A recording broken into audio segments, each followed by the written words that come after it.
Hello everyone, Arash Jafarzadeh here with our next lesson, which covers Microsoft Office Word 2013. Right off the bat, when I open Microsoft Word, I will see my recent documents on the left side. I can open up another document which is not listed here. It also shows me a whole bunch of pre-made templates that are offered by Microsoft. If I am trying to search online for a template, I can simply type up at the top, greeting card, for example. Press enter and it'll show me a whole bunch of examples of greeting cards that can be found on Microsoft's website. Let's go back to our home area here. I can also create a blank document by clicking blank document.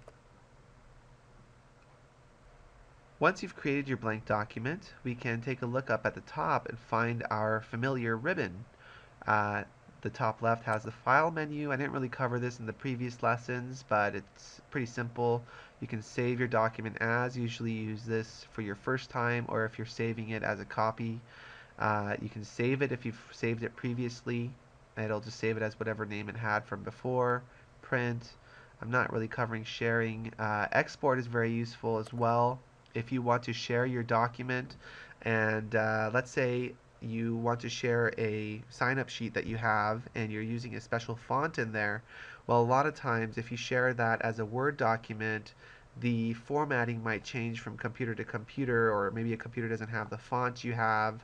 So it's always a better idea to save it as a PDF and then send it that way. Well, you can do that right here from Export. Click Create PDF and go from there. Let's go ahead and go back and take a look at our screen here. Won't go into too much detail about this stuff since I've already covered it in previous lessons, but all my formatting options are here. I can bold, underline, or italicize it, strike through. This is superscript, subscript and superscript, which are useful. Let's say I want to write x to the power of 2. I can click this little superscript button here and write 2, so it can have it smaller and at the top right. Let's erase that because I don't really want to do that there. Increase the font, decrease the font sizes here, change the font size and the font you're using. Sentence case, lowercase, uppercase, I've covered as well. Changing the colors, adding effects to your text, all that good stuff. So feel free to play around with all that. We have bullets, increase the indent or decrease the indent. We can sort things, which I'll cover in just a second. So let's say, for example, I have a series of names. I'll write John, Arash, Frank, Sarah, some names there. And what I can do is highlight these, click on this sort button here. It's going to sort it by the paragraphs, which is fine because each of these would be considered a paragraph since I pressed enter. And just click OK, and it sorted it from A through Z. There you go. So that's kind of something useful. So now that we've covered some of the basics, let's work on a project together. Let's create a practice essay. And what I'll do is I'll write a title here. So I'll just call this The Animal Kingdom. And I'll write a subtitle here.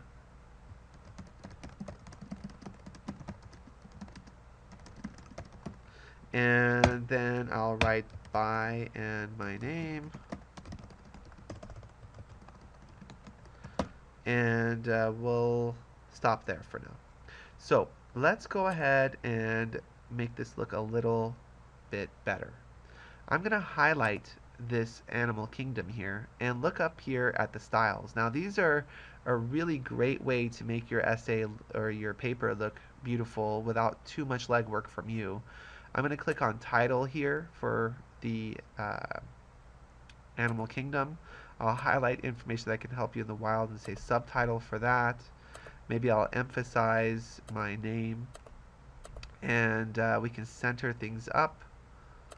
And maybe above it, let me press enter here. Go above, I just press the arrow key to get there. I'm going to insert an image, so I'll go to insert. And under insert, just like in PowerPoint, I can insert a whole bunch of cool things, but I'm going to insert an online picture. When I click there, it'll look in Microsoft's online library, and I'll type in animals and see what comes up. And we have some cool pictures here. This llama looks kind of cool. I'll choose that, click insert. There's a picture of a llama, Animal Kingdom, subtitle. Now it's not quite centered, so I'm going to make this a little bit bigger. And I'm going to push this down a little bit lower, and push that down a little bit lower. And let's add an effect to our llama. So when I select my image, I can go up here to Format. And up here, I can add some effects to this llama image. So let's see what would look good. Maybe I'll add a border, a rounded border with a slight reflection. So there is my page. Now let's say I want to create a new page. Now you might be thinking, okay, well I'll just press enter, enter, enter, enter. But you don't want to do that, because as soon as you start changing the sizes of things and the fonts and formatting, that's going to cause a whole bunch of problems that you don't want to deal with. So I'm going to erase that. So the other thing is, if I want to make a new page, I don't have to press enter, enter, enter. I can press Control and enter on my keyboard, or simply go up here to where it says insert and say blank page or page break. Either one is fine. So I'm going to say page break there, and it's going to make a new page for me. Now you'll notice that it still has my font italicized. That's because earlier under home I had chosen emphasis. I'm going to change that to normal for now and turn off this italicized button there. So let's say here I want my table of contents, so I'm going to write table of contents, and we're going to add this in later. So I'm going to leave that there and press Control Enter on my keyboard, or go to Insert and click Page Break. And we'll come back to that page later. So let's start off our first page here. And what I'm going to do is I'm going to break this up into little chapters. So I'm just going to write Chapter 1 and press Enter, and then write some of my content there. Now, one cool thing I can do is highlight this line, and the way I highlighted it that time was I took my mouse and went to the far left, and when I go here and I click, it'll actually highlight that entire line rather than dragging your mouse across. This is a useful way to quickly highlight information. Okay, so I highlighted that. I'm going to go under Home and click on Heading 1.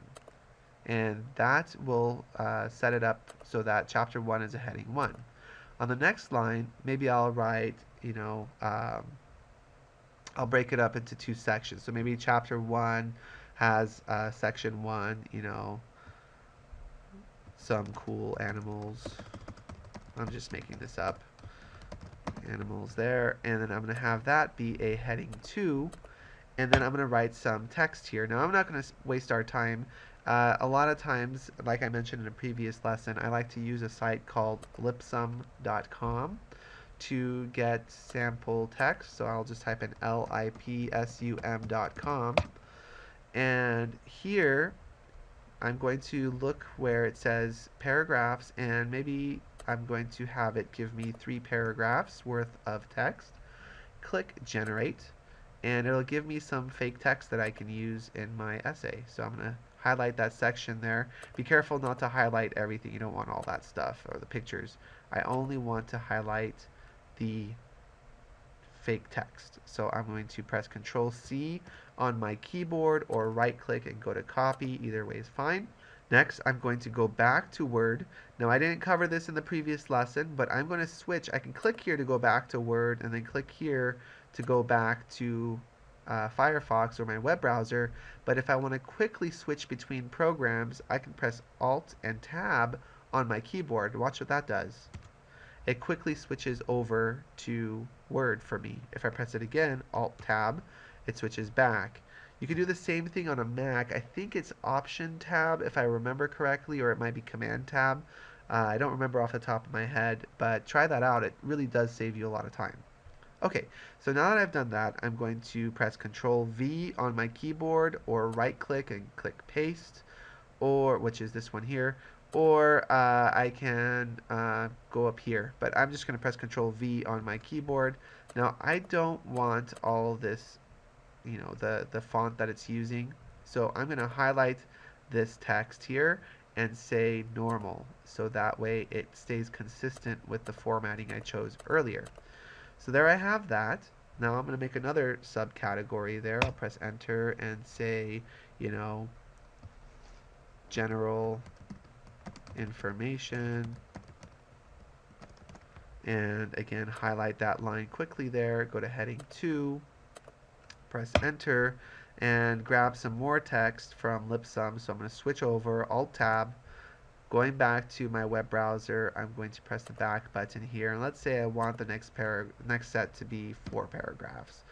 And I'm just doing this for practice. So I'm going to click Generate, highlight the text, copy it, Control C, switch over, press Control V, and paste that text in. Again, I'm going to highlight this information. A quick way, again, once again, I can go on the far left in the margin and highlight the text by clicking and dragging my mouse up. Set this to normal, and we're all set. Now, a couple of things that I'll mention before we go further. I can change the spacing in my paragraphs by highlighting the text, right-clicking anywhere, or Control-Click on a mouse. On a Mac, and I'm going to go down to paragraph, and in here I can change the spacing. So right here it says spacing after. After I press enter, it makes 8 points worth of space. That's what you see right here. I can set that to 0 by pressing the down arrow or typing in 0 manually. I can also set it to single spaced so that the lines, when it wraps the text, are closer together, and click OK. You can see what that did there. Now I don't really like that, but you can also right click it, go to paragraph, and say double space, and it'll look like that.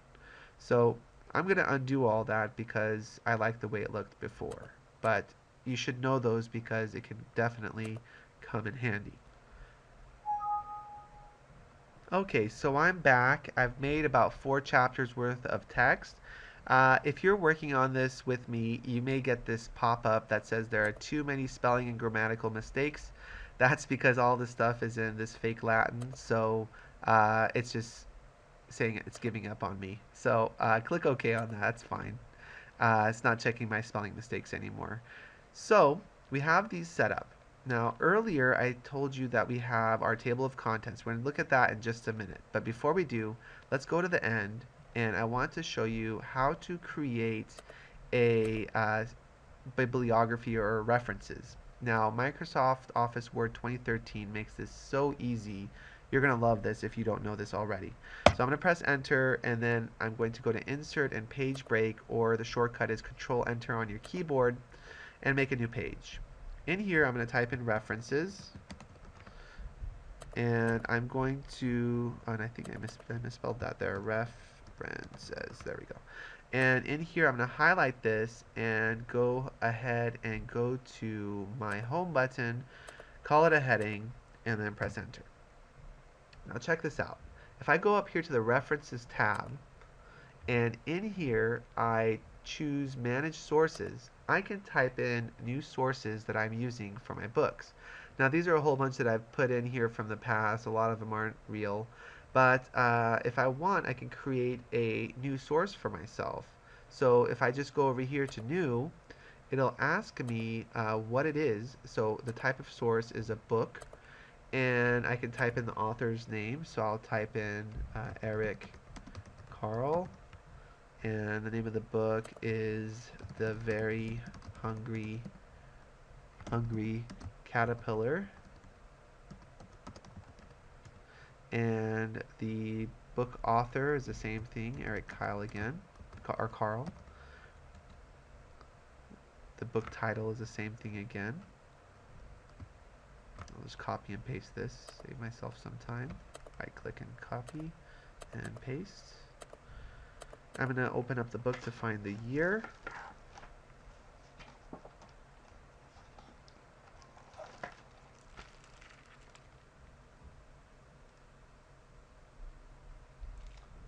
which was 1969.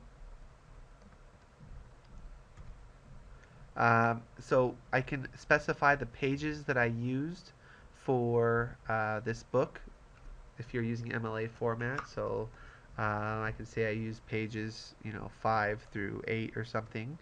If not, you can just leave that blank. Type in the city, which I believe was New York. And the medium is book. So I'm going to go ahead and click OK. And you can see now it's on the list of sources. It automatically got added to my current list. These are books that I've added in the past, so I can add some in here. I can double click it and it will, or click it and click copy over, and it'll copy it over to my current list. And the cool thing is I'm just going to ask it to add a few of these here. There we go. We already had that there. There we go. So I added a few books there that I'm using. And I'm going to close that. So this is my list of books that I want to use in this essay. I'll click close. Now I have to specify the style that I want to use, APA or MLA or anything in between. I'm going to use MLA here. It's using the 7th edition. And I'm going to go ahead and go to Bibliography. And I can choose the one I wanted to insert for me. So I'm just going to say references there. And I think, yeah, it did. It added references in for me, so I don't need that. But it added the references that I used, the sources that I used in MLA format automatically. Isn't that amazing? I remember this used to take me a very long time back in the day, so hopefully this is very helpful to you. The other thing I want to show you is how to add a table of contents. So let's go back up to the top. And remember that page here that we had earlier? Let's go ahead and highlight that line, go to Home, and set that as a heading 1. And I'm going to press Enter, go to References again, and this time go to Table of Contents. And here it has a couple of different views of these table of contents here. I'm going to choose Automatic Table 1 here. Again, it added that. I'm not used to that yet. So I'm going to erase that line I put in. But it added a table of contents there for me, and it says the pages where each of these chapters are that we put in. So that's why it was important for us to actually select that this is a heading 1 and this is a heading 2, because it told Word that they are headings, and it sorted it for me automatically. So this is very useful also, and it's pretty easy to set up. So let's say we want to make this look a little bit nicer. Let's add some pictures to our work and add some borders and make it look really fantastic. So let's take a look at a few options that I have. If I go over here to the Design tab, there are a whole bunch of pre-made designs that Microsoft Word has, and because we used that formatting earlier up here, the styles that we used, if I change the design, all of the formatting I did will carry through. Now when I click these formats here, it's going to change, it's going to apply it to the entire document. So for example, if I click this one here, it changed the entire document to that style there. You can see here I just noticed that it thought that this line is also a heading 2, so I'm going to go ahead and go back to Home and say no, that is supposed to be normal text. So you see what that did there. Okay, so now that we have that done, let's add some pictures. So now that we have some formatting here, if I go back to Design, I can choose from a list of themes here as well, and basically it'll keep the same formatting but change up the colors. And you can alter it further by going over here to Colors and choosing your own custom color. So let's say I choose this yellow-orange color. That looks okay. And now what I want to do is add some more pictures. So I'm going to go over here. I want to add a picture to General Information. I'll go to Insert once again and go to Online Pictures. In here, I can just type in what I'm looking for, like let's say, forest or something. And choose the picture that works well for me. I think this tree looks pretty good. I'll click Insert, and there's my big tree. Now it's very big. It's taking up the entire page. That's not going to work. So I'm going to go ahead and go to the corner piece here, this little anchor, and click and drag it. Microsoft Word will automatically keep the proportions the same for you. Now the other problem is that it's in line with the text. So it made a huge space here and then continued the text down below. Well, what I want to do is have the text wrap around my tree. Normally what you would do is click on the image, select it, and go over here to the Format tab. From the Format tab, we'd go over to Text Wrap and choose Square to have the text wrap around the image. But I want to show you an even better way you can do it in Microsoft Word 2013.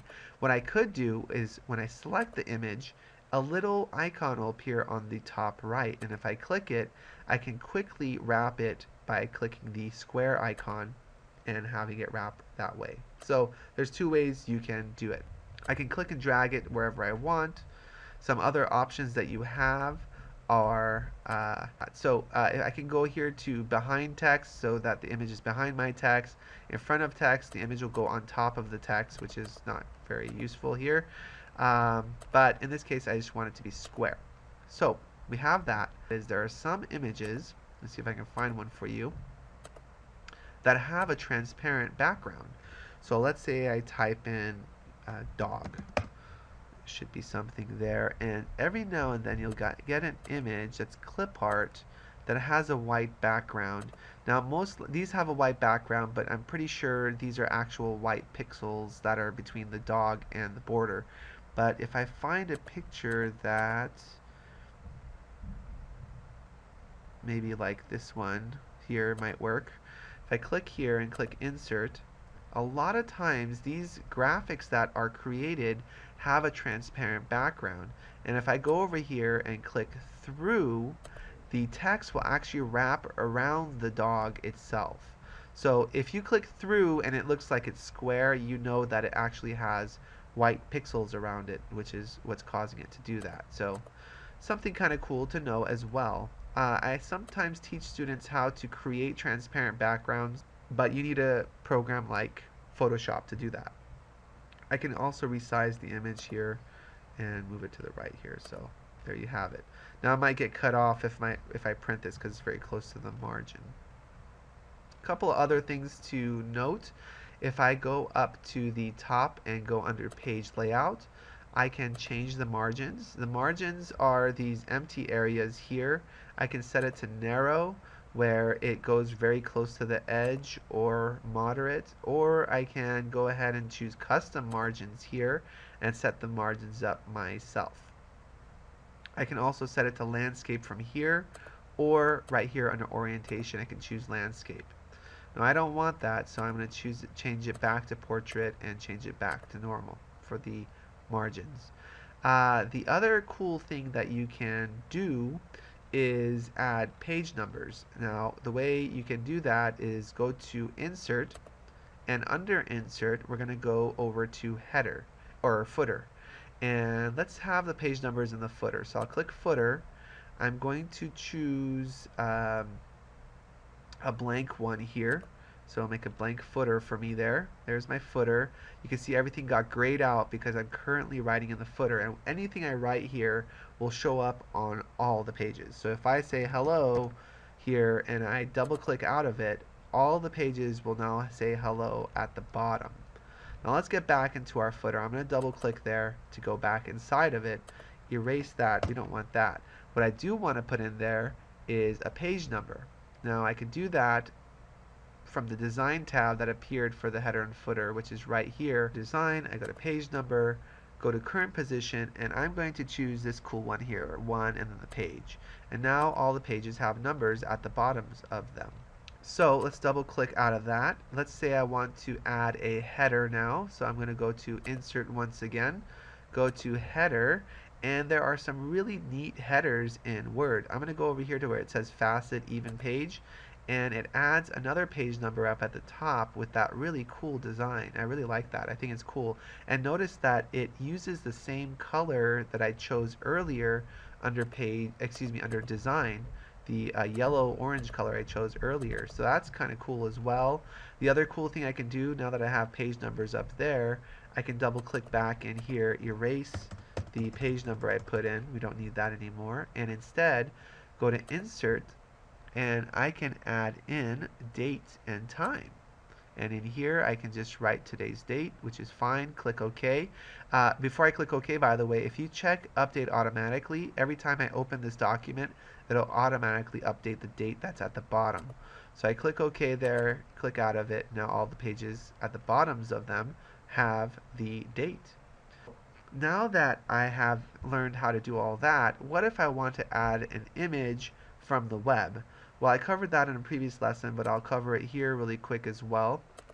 I can pull up Google.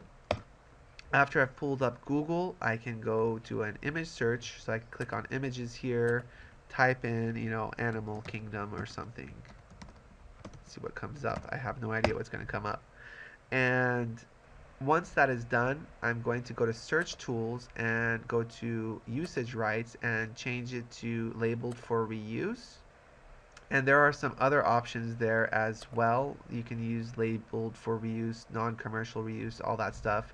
It's not perfect, but it helps you narrow down your search. Now it looks like I got a whole bunch of images from the Magic Kingdom. Click there. I'm going to go to View Image. I'm going to right-click the image and save image as. Now I can also copy this image and paste it. It's up to you how you want to do it. I'm going to go ahead and save the image and insert it that way. So there's Tree of Life, Disney's Animals Kingdom. That name is fine. I'll click Save and switch back to Microsoft Word. Now in here, I'm going to go to Insert, Pictures, and go to my desktop. And there is my Tree of Life, Disney's Animal Kingdom. I'll double click that. There's the image. I'll shrink it down a bit and wrap the text around it. And there's another image. Where to go? Up at the top. So let's move that down here. So now that I've done all that, everything looks good to go. The problem is now my page numbers are messed up because I added those images. So all I need to do is click anywhere on my table of contents and go up to Update Table, and it will update all of the page numbers for me. Pretty cool, huh? So now that we have our images in here and everything else, one final thing I want to show you is how to add charts and tables to your document. So if I go over here to Insert, I can easily add a chart and choose the type of graph I want to use. Let's say I want to create a pie chart. I can click Pie Chart, maybe choose a 3D pie chart, and click OK. It will open up it'll create a fake chart for me there and open up a sample worksheet window. So if you watched the Excel video already, this should look very familiar to you.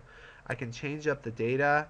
Let's say, dogs, cats, birds, fish. And in here I can change that to, likes. Let's see, that's how many likes they got. Now this is of course really fake, but just so you have an idea, let's say the dogs got 50, the cats got 47, the birds got 65, and the fish got 87. And you can see that it set my chart up for me using the same color scheme we chose earlier. I can close this safely and go in here and I can wrap the text around my chart just like before. I can resize it just like I showed you earlier and move it anywhere I would like. So that's really useful as well. Just like Excel, you can change the information on there and click the plus sign, add labels or legend or whatever you want to have. I can choose the way the chart looks on the by clicking the little paintbrush, choose the color scheme it's using, and all that good stuff here. If I click that little funnel, it'll take me back to Excel where I can modify the data. So I can also insert a table by going here to Table and choosing how many rows and columns it will have. It inserts it in there for me. I can make it a little bit bigger and write data in here. Hello world, goodbye, cool. And just populate. I'm pressing Tab to go from one cell to the other. I can highlight these cells and go back to home and tell it to justify it in the center, you'll notice that it's also at the top. Let's say I want the text to be right in the middle of the cell as well on the y-axis. I can right click after highlighting, I can right click or control click on a Mac, go over to table properties, and in here click center, and under table click center, and it will center, oh excuse me, actually wrong place, that will center it on the page. I'm going to go to the cell and click center in there, and when I do that it will center the text inside the table. I hope you enjoyed this lesson, and I'll see you at the next one.